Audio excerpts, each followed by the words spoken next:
কোলে নেব। বলে না না না, এই অবস্থায় তোমাকে ঢুকতে দেওয়া হবে না। বলে কেন গো? বলে এই জন্য ঢুকতে দেওয়া হবে না, এই সময়তে আল্লাহর ফেরেশতা জিয়ারত করতেছে, আল্লাহর ফেরেশতা নবীকে দেখতেছে, এই টাইমে কোনো পৃথিবীর মানুষ দেখতে পাবে না। বেরাদার কিছুক্ষণ পরে বলছে, হুজুর গো এবার আপনি যান, আপনার দাদু ভাইকে দেখভাল করুন, আর বেয়াদবি হলে আমাকে ক্ষমা করে দেবে। জোরে বলুন সুবহানাল্লাহ। আব্দুল মুত্তালিব ঘরে ঢুকলেন, ঢোকার পরে বলছে, আমিনা ও মা, তোমার বেটাকে আমার কোলে দাও। একটু কাবা শরীফ তফ করে, কাবা শরীফ নবীকে দেখবে আর নবী দেখবে কাবা শরীফকে, তফ করে একটা সুন্দর নাম রেখে আসি। জোরে বলুন সুবহানাল্লাহ। কাবা শরীফ তফ করলেন, কাবা শরীফ তফ করার পরে একটা নাম রাখলেন মোহাম্মদ। জোরে বলুন সুবহানাল্লাহ। সুন্দর নাম রাখলেন মোহাম্মদ। এই নাম রাখার পরে যেন আপনার মা আমিনার কাছে আসলো। আমিনাকে বলতেছেন, আমিনা নাও তোমার লাল নবীকে। এই দেখেন বাবা যখন কোলে দিচ্ছে এমত অবস্থায় বলতেছেন, ওগো আব্বা জান আমার বেটার নাম কি রাখলেন? বলে মোহাম্মদ। যেমন এই কথা বলা সঙ্গে সঙ্গে চোখ দিয়ে টস টস করে পানি ঝরে পড়ে। বলে আমিনা তোমার কি নাম পছন্দ হয়নি? বলে নাম তো পছন্দ হয়েছে, কিন্তু আপনার বেটার একটা কথা মনে পড়লো। বলে কি কথা? বলে কথাটা হচ্ছে এই। কি কথা? বলে আপনার বেটা যখন মুলকের সামনে বাণিজ্য যায় ওই সময়তে আমাকে বলেছিল, বিবি গো যদি আমার আসতে দেরি হয় তাহলে আমার বেটার নাম রাখবে মোহাম্মদ। জোরে বলুন সুবহানাল্লাহ। এই জন্য কান্না করছে বেরাদার মুআজ্জাজ মুকাররাম। এই দেখেন এদিকে মা আমিনা নিয়ে সোহাগ করতেছে, আর ওইদিকে যেন আপনার ওই হালিমাতুস সাদিয়া গোত্রের মহিলাগুলা বলছে, রে শোন, 1 মাস হয়ে গেল মক্কা নগরীতে, সমস্ত মক্কা নগরীতে বেটা ছেলেতে ছেয়ে গেছে। জোরে বলুন সুবহানাল্লাহ। নবী যেই বছর ভূমিষ্ঠ হন, পৃথিবীতে আসেন, সেই বছরে একটাও বেটি ছেলে হয়নি, সব বেটা ছেলে হয়েছিল। জোরে বলুন সুবহানাল্লাহ। তাই ওই সাদিয়া গোত্রের মহিলারা, তায়েফের মহিলাগুলা তারা তৈয়ারি নিতেছে যে বাচ্চা নিসবে একটা একটা করে, তা দ্বারা আমাদের কিছু টাকা পয়সা পাবো, বেতন পাবো, তা দ্বারা আমাদের সংসার চালাবো। তা হালিমা তো সাদিয়া ওই রাত্রিতে স্বপ্ন দেখতেছিল। কি স্বপ্ন? এ হালিমা শোনো, আজকে তোমার অভাব অনটন দূর হয়ে যাবে। কি স্বপ্ন দেখতেছে? ছাগলগুলো ময়দানে ছেড়ে দিয়েছে, ছাগলগুলো ময়দানে ছেড়ে দেওয়ার পরে একটা কাটারি হাতে করে ঘাস কাটার জন্য মাঠে নামতেছে। এমন অবস্থা একটা পাগড়ি পরিধান লোক, আর গায়ে জুব্বা আছে, আর বলছে হালিমা এদিকে। বলে এ পর পুরুষাবা কোথা থেকে আসলো?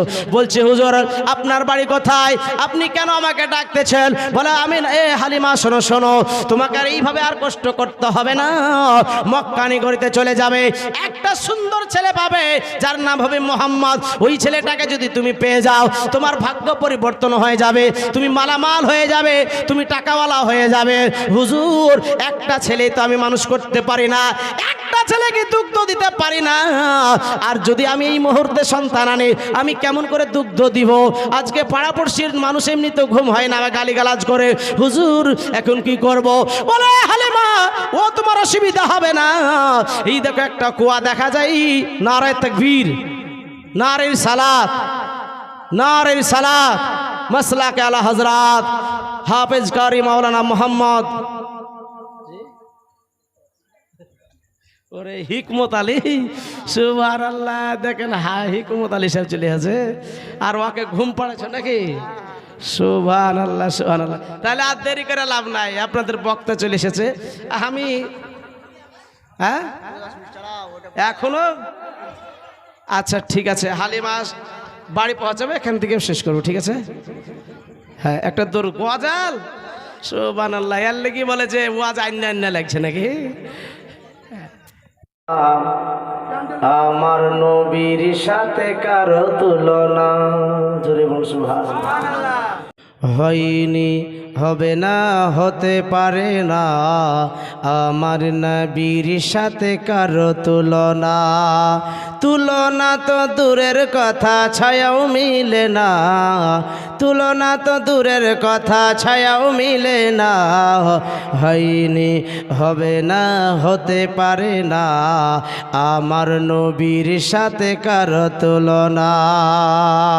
সকল নবী রাসূল ছিলেন খোদার দিওয়ানা, দুই নয়নে দেখবে খোদা দিলের তামান্না। আর মোদের নবীকে নিলেন ডেকে, মোদের নবীকে নিলেন ডেকে, দেখবে রব্বানা, হয়নি হবে না, হতে পারে না আমার নবীর সাথে কারো তুলনা, হয়নি হবে না, হতে পারে না আমার নবীর সাথে কারো তুলনা। হযরত ইউসুফকে দেখে যারা আঙ্গুল কেটেছে, তারা কি আমার নবীর রূপ দেখেছে? দেখতো যদি কেটে দিত, দেখতো যদি কেটে দিত কলিজা খানা, হয়নি হবে না, হতে পারে না আমার নবীর সাথে কারো তুলনা, হয়নি হবে না, হতে পারে না আমার নবীর সাথে কারো তুলনা। তুলনা তো দূরের কথা, ছায়াও মিলে না, হয়নি হবে না, হতে পারে না আমার নবীর সাথে কারো তুলনা। মজার সামানিক রাম। তো হালিমা তো সাদিয়া রাদিয়াল্লাহু তাআলা আনহাকে ওই ব্যক্তি যে পাগড়ি পরিহিত ব্যক্তি, জুব্বা পরিহিত ব্যক্তি বলছে, আমি হালিমা তুমি আরও যে সাদিয়া গোত্রের মহিলাগুলা যাবে তাদের সাথ ধরে তুমি চলে যাবে, ওই মা আমিনার লাল মোহাম্মদকে কোলে নেবে, তোমার জীবন পরিবর্তন হয়ে যাবে, তুমি মালদার মালামাল টাকা পয়সালা হয়ে যাবে। জোরে বলুন সুবহানাল্লাহ। হালিমা তো সাদিয়া রাদিয়াল্লাহু তাআলা আনহা স্বপ্ন যুগ দেখলেন এবং আল্লাহওয়ালা বলতেছে, শোনো গো শোনো, এই কথাটা কাউকে বলবে না যতক্ষণ না মা আমিনার লাল মুহাম্মদুর রাসূলুল্লাহকে না কোলে পাবে, ততক্ষণ পর্যন্ত এই কথাটা কাউকে বলবে না। হালিমাতুস সাদিয়া রাত্রিবেলাতে কোনো মতে ঘুম আসে না, এদিকে ঘুরে ওদিকে ঘুরে, এদিকে কট ফিরে ওদিকে কট ফিরে, কোনো মতেই যখন ঘুম আসলো না, হালিমাতুস সাদিয়া সকালবেলায় দেখছে সবাই যেন তৈয়ারি করছে, বলে তোমরা কোথায় যাও? বলে আমি মক্কা নগরীতে আমরা যাব, একটা করে সন্তান পাবো, আমরা তার দ্বারা বেতন পাবো, টাকা পয়সা পাবো, তার দ্বারা আমাদের জীবিকা নির্বাহ হবে, আমরা যেন সংসার চালিয়ে নেব। হালিমাতুস সাদিয়া বলছে, এই সাদিয়ার গোত্র মহিলারা তোমরা যাবে, আমাকে সঙ্গে করে নিয়ে যাবে। হালিমা তোমার উঠে তুমি যাবে, আমাদের উঠে আমরা যাব, তোমরা যাবে, আমাদের সঙ্গে কোনো সমস্যা হবে না। হালিমা নিজের স্বামী হারিসকে বলে, স্বামী গো, আজকে হালিমা তো সাদিয়া, আমি বলতেছি আজকে সাদিয়া গোত্রের মহিলারা আজকে মক্কা নগরীতে যাবে, যাওয়ার পরে একটা একটা করে সন্তান নেবে, তাদের বেতন চালু হয়ে যাবে, আমরা একটা সন্তান নিব, আমাদেরও বেতন চালু হয়ে যাবে। স্বামী গো চলুন আমরা মক্কা নগরীতে যাই। হারিস বলছে, হালিমা তুমি কি পাগলি হয়ে গেছো? একটা ছেলে কি দুগ্ধ দিতে পারো না? আজকে পার্শ্বের মানুষেরা গালিগালাজ করে, তারা বকাবকি করে, আবার দ্বিতীয় সন্তান তুমি মক্কা নগরী থেকে নিয়ে আসবে, কেমন করে তাকে দুগ্ধ পান করাবে? হালিমা ধমক দিয়ে বলে, স্বামী গো এই কথা তোমাকে চিন্তা করতে হবে না। এই দেখেন বাবা, ঠিক আছে বলে একটা উঠে তৈয়ারি করলো। হালিমা তো সাদিয়া সবাই মিলে যেন চলতে আরম্ভ করলো। হালিমা তো সাদিয়া পিছনে পেছিয়ে গিয়েছিল, এদিকে বাবা তারা আগিয়ে গেল। মক্কা নগরীতে সবাই একটা একটা করে সন্তান নিয়ে বাড়ি ফিরে আসলো। রাস্তার মধ্যে দেখা হলো হালিমা তো সাদিয়ার সঙ্গে, হালিমা সবাই তো আমরা বাচ্চা নিয়ে চলে আসলাম, আর মনে হয় তুমি আর বাচ্চা পাবে না। হালিমা বলতেছে, মক্কা নগরীতে হয়তো কাবা শরীফ আছে, ওই কাবা শরীফ হয়তো তফটা তো করা হবে, আজকে সেই কাবা শরীফকে আল্লাহর ইবাদতের ঘরটার তফ করে নেকি পর্যন্ত করা হবে। সন্তান পাই বা না পাই সেটা পরের ব্যাপার। হালিমা তো সাদিয়া রাদিয়াল্লাহু তাআলা আনহা মক্কা নগরীতে আসার পরে একটা তাঁবু টাঙলেন। তাঁবু টাঙার পরে বলে, স্বামী গো আপনি এখানে বসুন, আমি একটু কাবা শরীফটা তওয়াফ করে আসি। হালিমাতুস সাদিয়া কাবা শরীফটা একটু তওয়াফ করার পরে কাবা শরীফের ক্লাব ধরে কান্না করতেছেন। এই কান্নার আওয়াজটা কাবা শরীফের মুতাওয়াল্লি আব্দুল মুত্তালিবের কর্ণকহরে পৌঁছালো। বায়ুর সাথে হালিমাতুস সাদিয়ার কান্নার আওয়াজটা এবার আব্দুল মুত্তালিব যখন শুনতে পেলেন, আব্দুল মুত্তালিব আসার পরে বলতেছে, কে গো কে? বলে, আমি হলাম, আমার বাড়ি হচ্ছে তাইফ শহরে, আমার নাম হচ্ছে হালিমা, আমি সাদিয়া গোত্রের মহিলা। কান্না কেন করো? বলে, সবাই বাচ্চা নিয়ে চলে গেল, আমি বাচ্চা পাইনি বলে কান্না করতেছি। হালিমা তুমি কি সত্যি বাচ্চা নিবে? বলে, হ্যাঁ অবশ্যই নেব, তবে শোনো বাচ্চা এখনো ফোরাই নাই, এখনো একটা বাচ্চা আছে, ওই দেখো একটা সাদা রঙের পতাকা টাঙ্গা রয়েছে, ওই বাড়িতে যাও, সেই বাড়ি ঘরে আজকে আমিনা রাদিয়াল্লাহু তাআলা আনহা আছে, 1 মাসের বাচ্চা নবী আমার, যাও যাও ওই বাচ্চাটা নিয়ে চলে আসো। আজকে যদি তুমি সেই তুমি বাচ্চাটা যদি নিতে পারো, আমি তোমাকে মালামাল করে দিব। আজকে ওরা দেখেছে হয়তো বাপ নাই বলে বেতন দিতে পারবে না বলে, টাকা দিতে পারবে না বলে তারা মুখ ঘুরিয়ে পালিয়ে গেছে। ও হালিমা শোনো গো শোনো, আজকে আমার ভাই দাদু ভাইকে যদি কোলে নিয়ে নাও, আমি তোমাকে মালামাল করে দিব। হালিমাতুস সাদিয়া সর্ব কথা শোনার পরে এই দেখেন দরজায় কটকট করে বাড়ি মারে। দরজা খোলার পরে বলে, কে গো কে? বলে, আমি সাদিয়া গোত্রের মহিলা হালিমা। কেন এসেছো? বলে, তোমার লালকে দাও, তোমার লালকে নিতে এসেছি। হ্যাঁ, আমার লালকে নিবা? সবাই তো মুখ ঘুরিয়ে চলে গেল, বাপ নাই বলে কিছু দিতে পারবে না বলে। সব কথা শুনেছে হালিমা, আর কিছু বলতে আমি না কিচ্ছু বলতে হবে না, সব কথা শুনে নিয়েছি, দাও তোমার লালকে। হালিমাতুস সাদিয়া স্বপ্ন তো আগে আগে দেখেছে, সব তিনি বুঝতে পারছেন।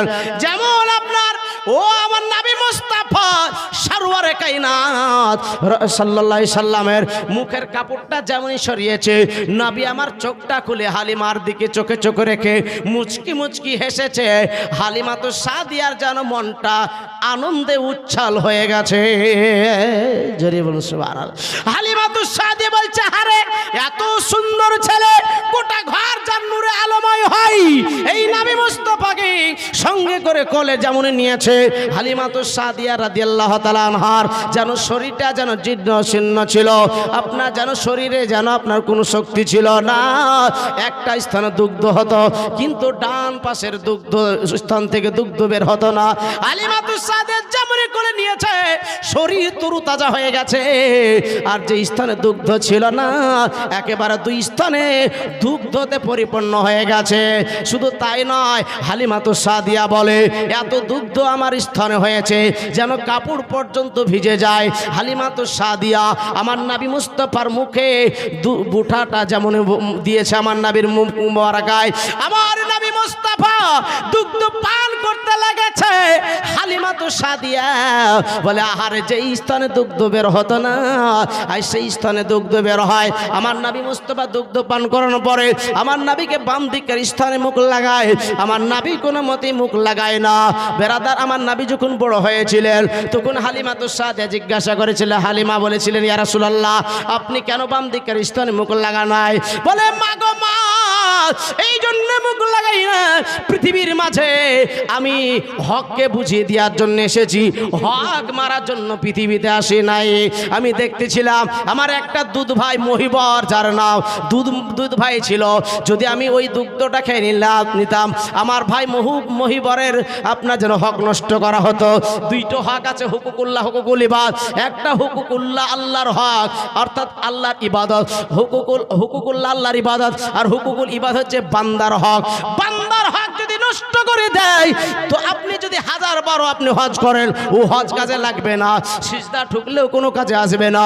মনে করেন 4টে বেটা, 2টো বেটাকে লিখে দিলেন আর 2টো বেটাকে লিখে দিলেন না, আপনি তার হক মেরে দিলেন, ও আপনার নামাজ পড়া কোনো কাজে আসবে না। তাই নবী বলেন, মা গো মা, দুনিয়ার মাঝে এসেছি হককে বুঝিয়ে দেওয়ার জন্য।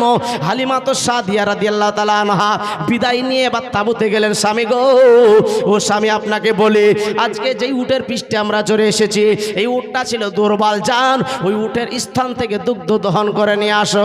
হারিস বলছে, তুমি পাগলি হয়ে আছো? হ্যাঁ, কবে দুগ্ধ ছেড়ে দিয়েছে নাকি? আর দুগ্ধ ছেড়ে দিয়েছে, আরে তুমি বকো না, তুমি যাও তো আগে। যাওয়ার পর দেখছি যে স্থান শুকিয়ে চামটি হয়ে গেছিল, আজ সেই স্থান একবার দুধে টগমগ করছে। জোরে বলুন সুবহানাল্লাহ। দুগ্ধ দহন করে হালিমা খেলেন, হারিস স্বামী খেলো, তবুও দুগ্ধ শেষ করা যায় না। জোরে বলুন সুবহানাল্লাহ। হালিমাতুস সাদিয়া চিন্তা করলেন, এইখানে যদি এইরকম পরিবর্তন হয়, বাড়ি গেলে না জানি কি পরিবর্তন হবে। হালিমাতুস সাদিয়া রাদিয়াল্লাহু তাআলা আনহা বলে, স্বামী গো আর থাকা যাবে না, মামিনাকে শেষ দেখা বিদায় নিয়ে চলো। এই দেখেন বাবা, বিদায় নিয়ে চলতে আরম্ভ করলো। সবার আগা ঘেরে ঘরে নিয়ে চলো। হালিমাতুস সাদিয়া উট যখন নাবিকে পিঠে পেয়েছে, উট বলছে ছিলাম দুর্বল উট, ছিল লোকাল, এবার হবে এক্সপ্রেস। উট দুজনা যেন আপনার আকাশের দিকে তাকিয়ে আল্লাহর কাছে যেন আপনার তাকিয়ে দোয়া করতেছিল, আল্লাহ গো, আল্লাহ তোমার কাছে লাখ লাখ শুকরিয়া। উটের আরশে পারশে যেন লক্ষ লক্ষ ফেরেশতা ছিল, ওই ফেরেশতারা যেন আপনার নবীর শানে নারা দিচ্ছে, নারায়ে তাকবীর, নারায়ে রিসালাত, মারহাবা ইয়া রাসূলুল্লাহ, মারহাবা ইয়া রাসূলুল্লাহ, মারহাবা ইয়া রাসূলুল্লাহ। জোরে বলুন সুবহানাল্লাহ। কি খুশি আনন্দ বেরাদার ইসলাম মুআজ্জাজ মুকাররম।